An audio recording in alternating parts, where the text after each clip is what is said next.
Comment les débats TV manipulent les opinions? Le 9 octobre 2007 a eu lieu l'un des plus grands scandales médiatiques en Allemagne. La présentatrice et speakerine du journal télévisé d'ARD de l'époque, Eva Hermann, a été expulsée en direct de l'émission ZDF par Johannes Bekerner. Que s'était-il passé? Selon Hermann, rien d'autre que le fait qu'elle avait exprimé publiquement son opinion. Eva Hermann a dit littéralement: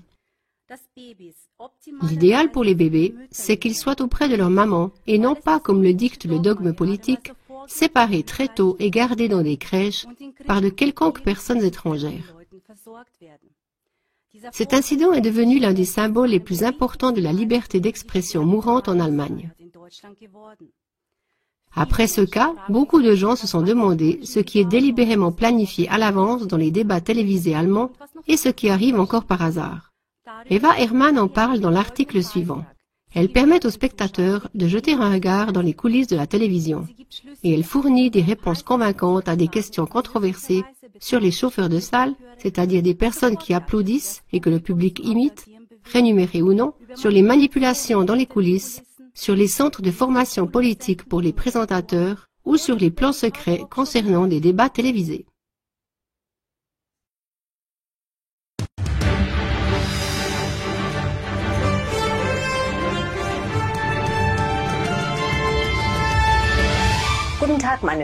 Bonjour mesdames et messieurs. Il y a actuellement beaucoup de discussions sur les plans secrets concernant les débats télévisés en langue allemande, sur les chauffeurs de salle payés, sur la manipulation dans les coulisses. Les présentateurs des chaînes allemandes ADR, ZDF, RTL, LTV ou Sat.1 ont-ils subi un lavage de cerveau? Sont-ils inscrits dans des centres de formation secrets où ils sont formés conformément au système?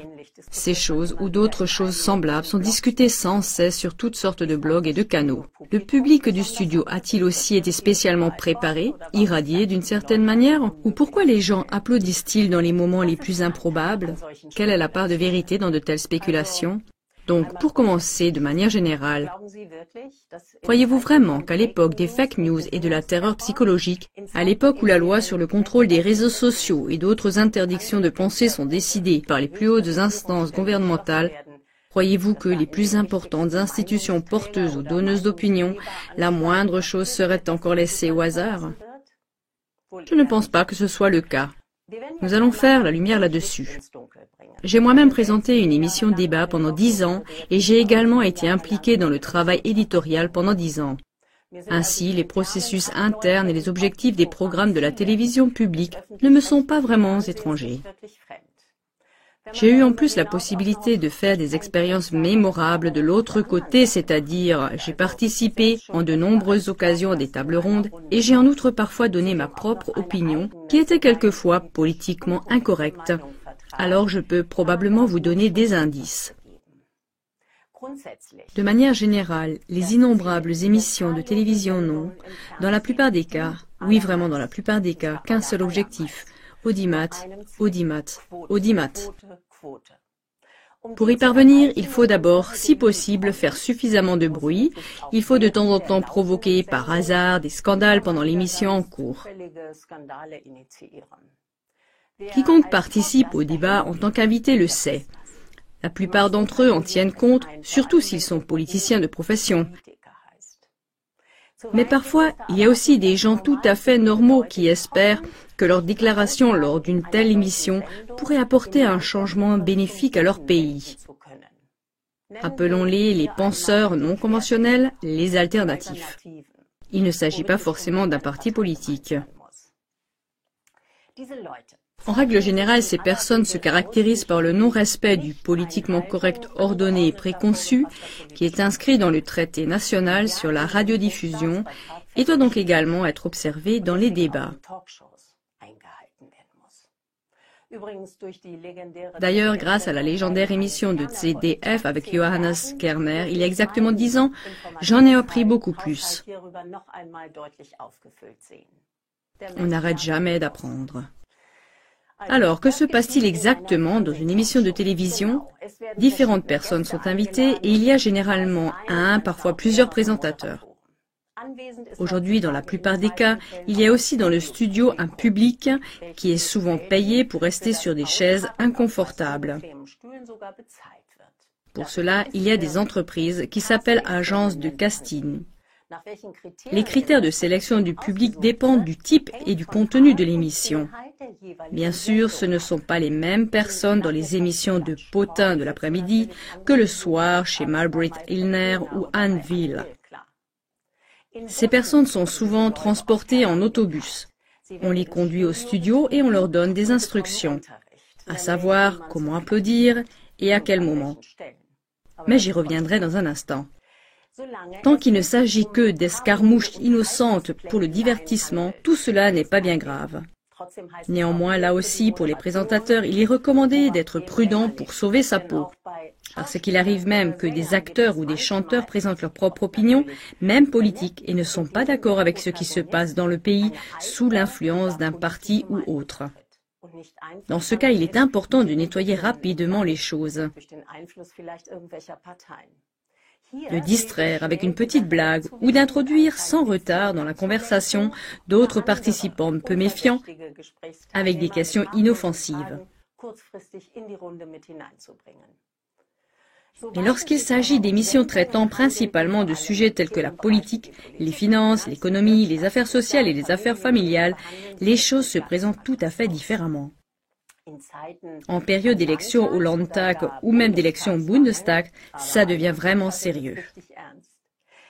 Bien sûr, il y a généralement un objectif souhaité de la part de la rédaction en chef que le présentateur doit connaître exactement et qui aujourd'hui, ce n'est plus une surprise, devrait souvent coïncider avec la politique du gouvernement.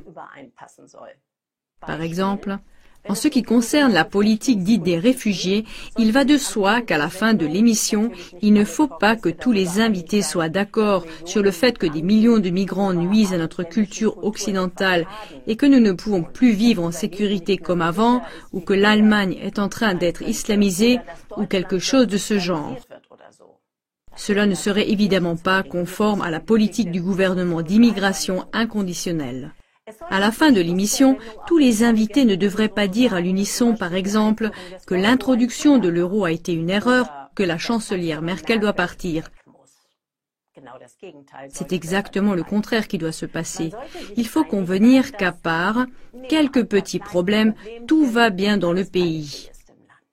Et que nous n'avons jamais eu une aussi belle vie qu'aujourd'hui, et que nous arrivons à tout faire, bien sûr. Peut-être qu'il n'y aura donc qu'un seul invité dans la ronde qui sera d'un avis différent. Notre penseur non conventionnel du groupe. Celui qui a le droit d'exprimer ses pensées critiques sur le gouvernement dans un débat télévisé, mais seulement dans une certaine mesure, bien sûr. Il ne doit pas trop parler, pas trop souvent et certainement pas trop longtemps. Et il y a un bon moyen d'éviter cela. On l'interrompt au milieu d'une phrase et ce de façon récurrente. Il va sans dire que le présentateur ne peut pas toujours le faire seul. Ainsi, lors de la sélection des autres invités, on accorde une attention particulière à ceux qui seront choisis. Par conviction profonde, ces gens donneront alors tout ce qu'on attend d'eux.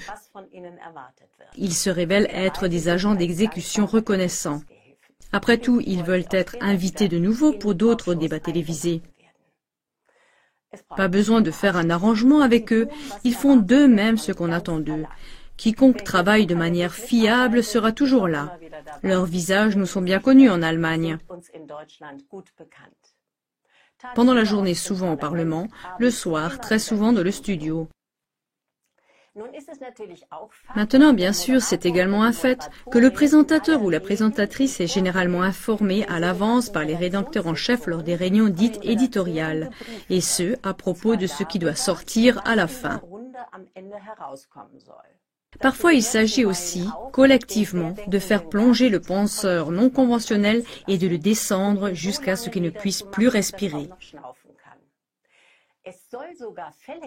Il est même arrivé que la majorité politiquement correcte des invités du débat télévisé soit explicitement informée à l'avance pour que l'objectif éditorial souhaité puisse être atteint. Mais pas le penseur non conventionnel. Une sorte d'indignation permanente caractérise les invités du débat télévisé, qui peut aller jusqu'à l'augmentation de la fréquence cardiaque simulée. Le penseur non conventionnel isolé peut dire ce qu'il veut. À la fin, même si c'est juste et raisonnable, il sera inévitablement et impitoyablement massacré. Soit dit en passant, il y a des termes déclencheurs qui ne devraient jamais, vraiment jamais, jamais être utilisés dans un débat télévisé public. Par exemple, mise au pas ou mère ou autoroute. Autoroute. Autoroute ne marche pas du tout. Bien sûr, le téléspectateur à la maison remarque que quelque chose ne va pas. Secouant la tête, il se demande ce que c'est que ce cirque et se met en colère parce que les téléspectateurs ne sont pas du tout aussi stupides que les rédacteurs et les présentateurs le pensent. Mais la populace du studio ne remarque pas qu'il y a des problèmes. La plupart d'entre eux ont tout oublié dans leur état d'ivresse. Ils s'avèrent être de parfaits agents d'exécution. Maintenant, vous devez également savoir que les différents acteurs ont une oreillette pendant un débat télévisé et sont connectés à la rédaction. La rédaction, c'est-à-dire les rédacteurs qui sont assis dans la direction, juste derrière le mur du studio. Ils surveillent méticuleusement le processus pour intervenir naturellement si quelque chose ne fonctionne pas comme ils le souhaitent. D'une part, le présentateur a généralement une oreillette. Si du point de vue de la rédaction il pose les mauvaises questions, les bonnes questions lui sont chuchotées d'une manière amicale et empathique. On lui rappelle aussi rapidement s'il a oublié de poser des questions importantes ou s'il a peut-être envie de les oublier. Alors ça, c'est vraiment pas possible. Soudain, les opinions personnelles du soi-disant invité ne sont pas souhaitées. Cependant, si les rédacteurs eux-mêmes planifient une nouvelle stratégie pendant l'émission en cours et renversent l'ancienne, on parle bien sûr au présentateur à travers l'oreillette, sans même que le téléspectateur n'en ait le moindre soupçon. Il ne devrait d'ailleurs pas avoir de soupçon. Parfois néanmoins, vous pouvez le voir à l'écran, lorsque le présentateur hoche la tête alors qu'il n'a pas de raison de hocher la tête. C'est que la connexion invisible est établie. Cependant, ça devient un problème si la stratégie est changée pendant l'émission et que les invités du débat télévisé qui ont été invités à un processus prédéterminé n'en remarquent rien parce qu'ils n'entendent pas ce qui arrive à l'oreillette du présentateur. Prenons le cas fictif, c'est-à-dire un schéma de pensée. Un invité penseur non conventionnel ne doit pas seulement être massacré lors du débat télévisé, mais aussi jeté hors du studio. C'est un vrai scandale. Il est planifié à l'avance, notre schéma de pensée. Tous les invités du débat télévisé sont au courant de cela. Le présentateur bien sûr aussi, la rédaction aussi, le directeur aussi, le régisseur aussi. Seul le penseur non conventionnel ne soupçonne rien.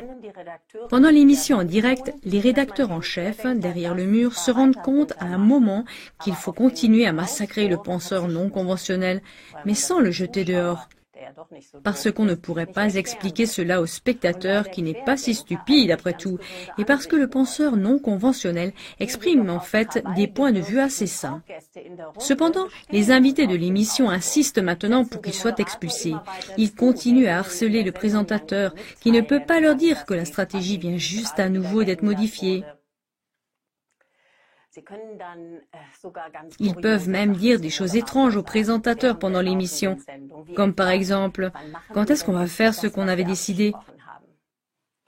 Heureusement, ça n'est jamais arrivé, n'est-ce pas? N'est-ce pas? Revenons à la question de départ. Comment se fait-il que le public du studio commence à applaudir aux moments les plus impossibles, parfois bêtement? À cause de la personne qui déclenche les applaudissements, on l'appelle aussi le chauffeur de salle. Il est responsable de l'ambiance dans tout le studio. De nos jours, la plupart des chauffeurs de salle ont aussi l'oreillette. C'est le rédacteur derrière le mur de carton qui communique avec eux pendant l'émission. C'est important, bien qu'un peu unilatéral, parce que le chauffeur de salle ne peut pas répondre, tout comme le présentateur ne peut rien dire sur les instructions pendant l'émission. Il doit faire ce qu'on lui dit, sinon il aura un problème après l'émission. Mais le chauffeur de salle, qui avant chaque émission s'entraîne à applaudir avec le public, est presque aussi important que le présentateur. Dès qu'il frappe des mains, c'est comme ça que ça se fait. Le public, parfois payé, commence à applaudir. Ainsi, si un invité de débat télé exprime quelque chose qui n'a pas de sens, mais qui se rapproche de l'objectif éditorial du programme, le public sera de bonne humeur. Le rédacteur chuchote au chauffeur de salle en quelques secondes, applaudissements, et c'est là que ça commence. Heureusement, la personne qui déclenche les applaudissements s'était aussi entraînée avant avec le public à taper des pieds ou à crier s'ils entendaient des paroles particulièrement agréables. Il réagit rapidement et le public le sait et il le suit. N'est-ce pas fantastique? Un système génial. Quand on est assis sur la bonne chaise, bien sûr. Mais c'est stupide quand le public du studio commence à penser par lui-même, alors on applaudit aussi à des moments qui ne sont pas dirigés par le chauffeur de salle. De cette façon, des situations parfois vraiment paradoxales surgissent et la tromperie devient rapidement visible dès que les téléspectateurs, c'est-à-dire vous à la maison, vous observez de plus près et vous réfléchissez un peu. Eh bien, c'est comme ça que ça marche dans les émissions, un monde vraiment très particulier. Vraiment éblouissant, fort et coloré. Oh oui, il y avait encore la question de savoir si les présentateurs avaient subi un lavage de cerveau ou s'ils devaient suivre une formation secrète régulière.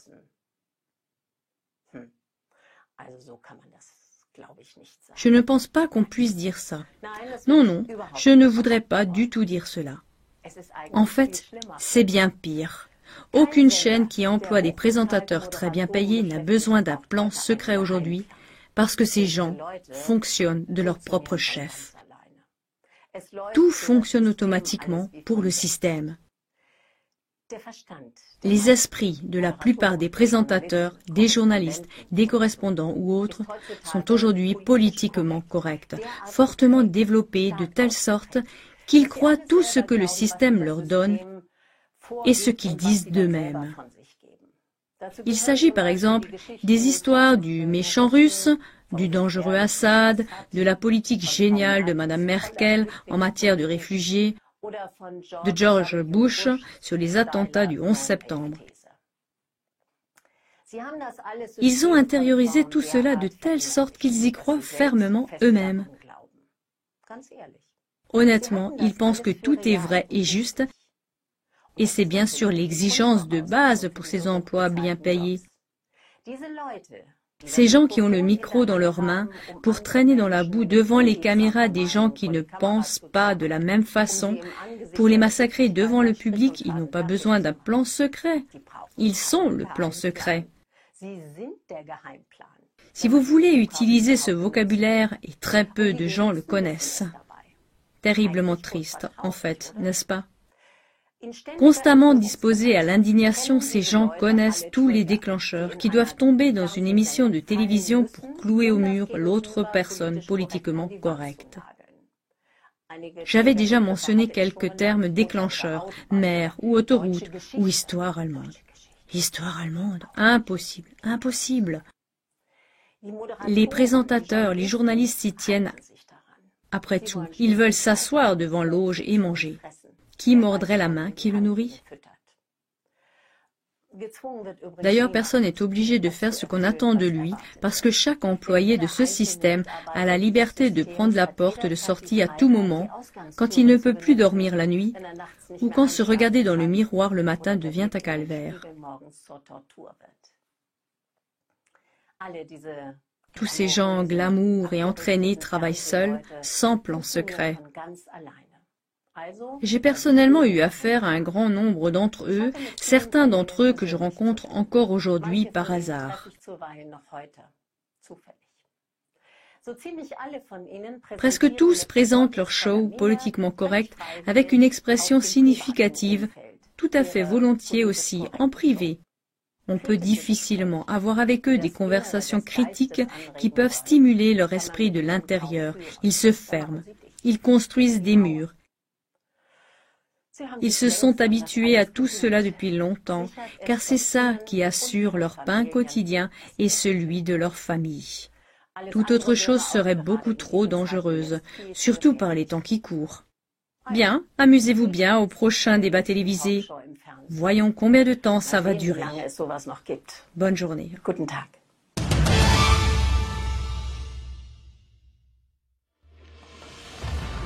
YouTube ferme le robinet des chaînes alternatives et des acteurs de dévoilement les plus importants de notre temps. Voici quelques exemples représentatifs d'innombrables blocages de comptes sur YouTube. Oliver Yannick. Vidéo sur l'explosion de la violence des migrants. Censuré. YouTube a censuré ma dernière vidéo, ce qui veut dire qu'elle est bloquée. Le compteur est éteint. Werner Altnickel. Clean Sky, canal YouTube complet supprimé. Je suis avec Werner Altnickel et ta chaîne YouTube vient d'être supprimée. J'ai déjà appris que certaines vidéos YouTube individuelles sont bloquées en Allemagne. Eh bien moi, je m'en sors encore relativement bien. Mais chez toi, tout le canal a soudainement disparu. Comment ça se fait? Culture Studio 1, chaîne YouTube complète supprimée. Nous venons justement d'être bannis de YouTube. Jusqu'à présent, nous n'avons pas encore reçu d'explication. Nous n'avons même pas reçu d'email. Nuoviso, fonction permettant de faire de la publicité bloquée pour le canal YouTube. Nous avons reçu un courrier de YouTube. Il y est écrit « Pas de publicité positive ». Donc ta vidéo ne peut pas être monétisée. YouTube l'a effectivement fait et a fermé tout le canal de notre chaîne de télévision Nuoviso. D'autres témoignages de téléspectateurs confirment la suppression de divers canaux critiques du système, tels que Alternative Info, Der Dritte Blickwinkel, German Dude, etc., etc. On ne dispose malheureusement pas de la liberté d'expression dans ce pays. Saviez-vous que près des 2/3 des 1000 meilleures vidéos sur YouTube sont bloquées en Allemagne?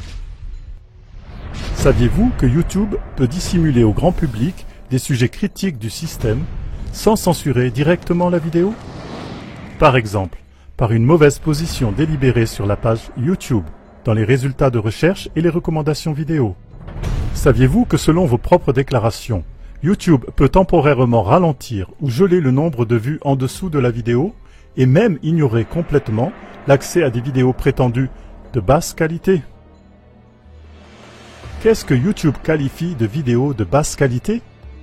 Le nombre de visionnages de vidéos sur les canaux qui critiquent le système est-il correct ou les chiffres sont-ils délibérément manipulés pour cataloguer comme impopulaires les opinions alternatives et le journalisme d'investigation? En 2014, la chaîne YouTube de ClaTV a également été bloquée pendant 2 semaines et elle est de nouveau en danger. Fin avril 2018, c'est de nouveau arrivé. Nous avons reçu un avertissement de YouTube au sujet d'entorses aux directives portant sur le harcèlement et l'intimidation. Une vidéo capitale a été bloquée sans plus attendre. Nous sommes menacés d'exclusion totale de YouTube s'il y a d'autres entorses à l'avenir. Les taux se resserrent. Ces jours-ci, les abonnés de YouTube rapportent que, malgré leur abonnement, ils n'ont plus reçu de notification automatique de YouTube lorsque nous avons publié une nouvelle vidéo. ClaTV est de retour dans le feu croisé de la censure sur Internet. Alors, ne nous suivez pas seulement sur YouTube. Visitez régulièrement le site original www.cla.tv et abonnez-vous à notre newsletter sous www.cla.tv/news. Restez en contact avec nous, même en temps de crise. Tant que c'est encore possible, nous resterons votre numéro 1 en matière de reportage non censuré. www.cla.tv. Les autres nouvelles. Libre, indépendante, non censurée.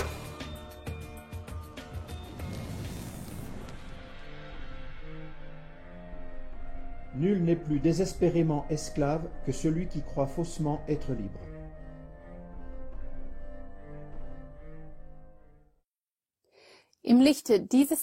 À la lumière de cette citation de Johann Wolfgang von Goethe, nous allons aujourd'hui observer le contrôle de l'opinion de Google. Afin de protéger contre les commentaires haineux, Perspective, un nouveau programme de Google, va vérifier des commentaires et des contributions sur Internet par rapport à leur toxicité. Ce qui n'est pas politiquement correct est classé comme commentaire haineux et supprimé grâce à l'intelligence artificielle. Derrière ce projet se trouve Jared Cohen, fondateur et président de la fabrique de pensée Jigsaw et fondateur et ancien directeur de Google Ideas. Aujourd'hui, Cohen tient une place clé au Council on Foreign Relations, en abrégé CFR, une des fabriques de pensée américaines privées les plus influentes du monde. Les fabriques de pensée sont des instituts qui influencent la formation de l'opinion publique selon des intérêts politiques. Ce qui devrait protéger les utilisateurs d'Internet des commentaires haineux s'avère être un contrôle de l'opinion sous le prétexte de la sécurité. Ce rapport montre de nouveau les ficelles qui sont tirées à l'arrière-plan et qui au final doivent servir de nœud coulant autour de notre cou. Chacun peut choisir s'il veut faire partie de ce problème ou s'il veut faire partie de la solution. Celui qui attend qu'un autre fasse quelque chose fait partie du problème. Celui qui au contraire commence lui-même à agir, ne serait-ce qu'en diffusant cette émission par exemple, fait partie de la solution.